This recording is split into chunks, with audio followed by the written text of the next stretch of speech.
Can You Guess My Name? By Judy Sierra. Titeliture, Sweden. There was once a poor woman who had an only daughter, and the girl was so lazy that she refused to turn her hand to any work whatsoever.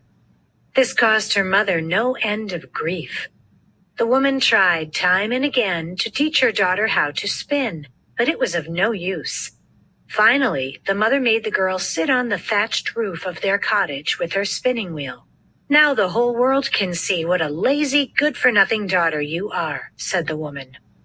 That very afternoon, the king's son came riding by the house on his way home from the hunt.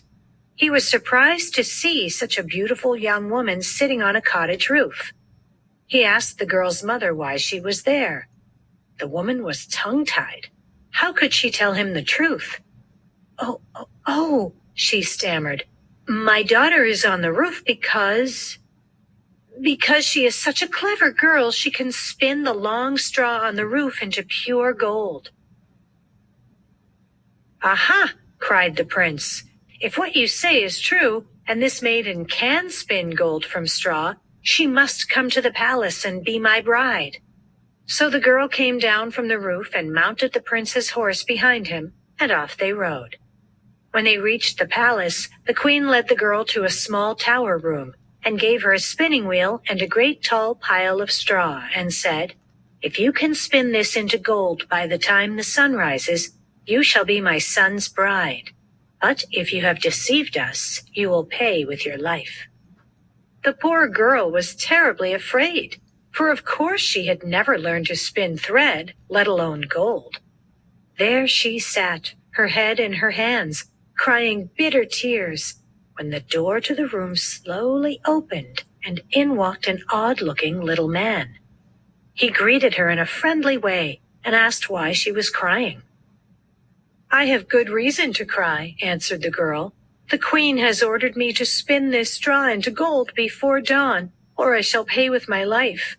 No one can spin straw into gold." "No one?" asked the little man. He held out a glove that sparkled and shimmered in the candlelight. "As long as you wear this, you will be able to spin it all into gold. But there is a price for using my glove. Tomorrow night I shall return and ask you to guess my name. If you cannot guess it, you must marry me and be my wife." In her despair, the girl made the bargain. As soon as the little man disappeared, she put on the glove and sat and spun as if she had been spinning her whole life. By sunrise, she had spun all the straw into the finest gold. Great was the joy of everyone in the palace that the prince had found a bride who was so beautiful and so skillful. The maiden did not rejoice, though, but sat by the window and strained to think what the little man's name might be. When the prince returned from the hunt, he sat down, and, to amuse her, he began to tell her of his adventures that day. "I saw the strangest thing in the forest," he said.